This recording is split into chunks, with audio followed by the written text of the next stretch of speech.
Mes sœurs, mes frères, bienvenue en cette méditation sur les textes de ce jeudi 14 septembre 2023, en cette 23e semaine du temps ordinaire. Aujourd'hui, nous honorons et faisons mémoire de la croix glorieuse de notre Sauveur Jésus-Christ.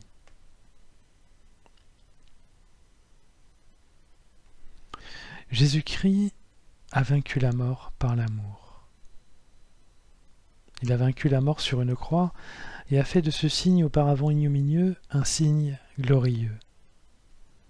Symbole du vol et du meurtre, la croix est devenue le symbole lumineux de l'amour et du don de soi.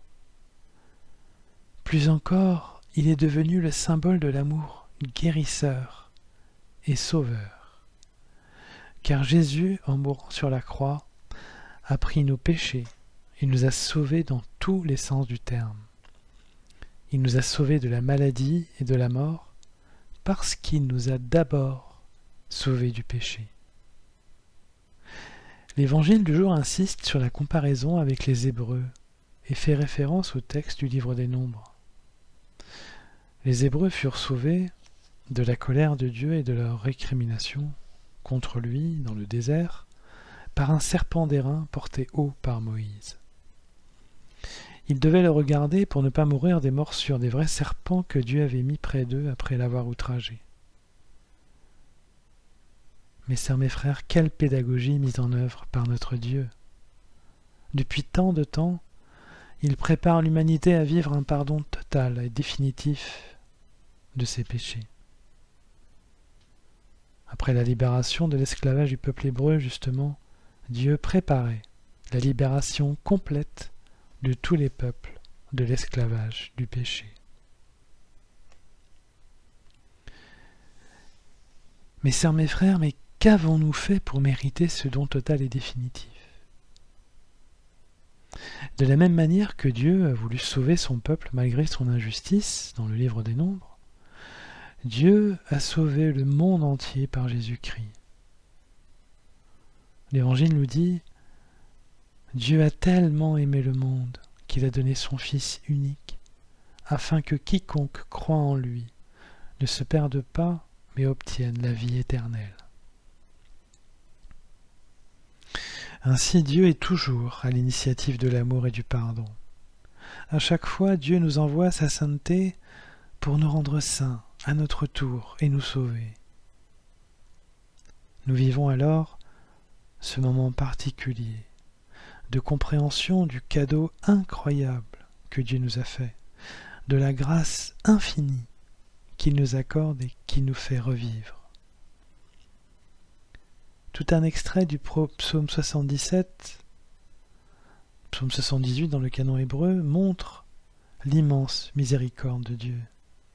Lorsque le psalmiste dit « Mais de leur bouche, ils le trompaient, de leur langue, ils lui mentaient. Leur cœur n'était pas constant envers lui, ils n'étaient pas fidèles à son alliance. Et lui, miséricordieux, au lieu de détruire, il pardonnait. Il se rappelait « Ils ne sont que chair, un souffle qui s'en va sans retour. » C'est ici un très beau commentaire à travers ce psaume du livre des Nombres qui nous est proposé à la lecture ce jour. Cette libération complète doit garantir en nous, mes sœurs, mes frères, une joie intense tous les jours de notre vie. Faisons de cette conclusion une ouverture pour une vie nouvelle, car rien ne pourra jamais nous attrister, rien ne pourra jamais nous faire mettre un genou à terre sinon Dieu lui-même. Par la croix glorieuse de Jésus-Christ, soyons des troubadours de notre Sauveur, qui nous a donné le pouvoir de renaître et de le chanter chaque jour de notre vie.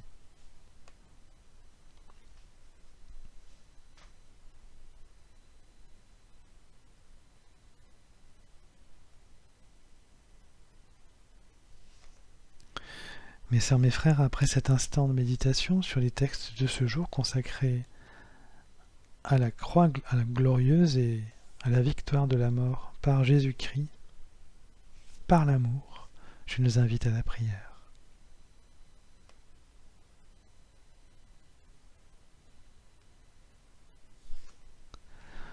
Ô divin Sauveur Jésus-Christ, ton amour infini a fait de la croix une divine gloire, vil symbole devenu réalité lumineuse de vie. Que ta croix, entrée dans ta chair, nous fasse revivre maintenant. Mourons à nos péchés pour revivre dans ta sainteté. Aujourd'hui, nous sommes plus forts que la mort, que le diable, que les puissances les plus sombres. Nous sommes vainqueurs par ta victoire. Nous n'avons plus peur. Tout nous paraît facile parce que nous avons confiance en toi. Tes mains et tes pieds ouverts conduisent tout. Gloire à ta puissance, magnifique amour fou. Amen.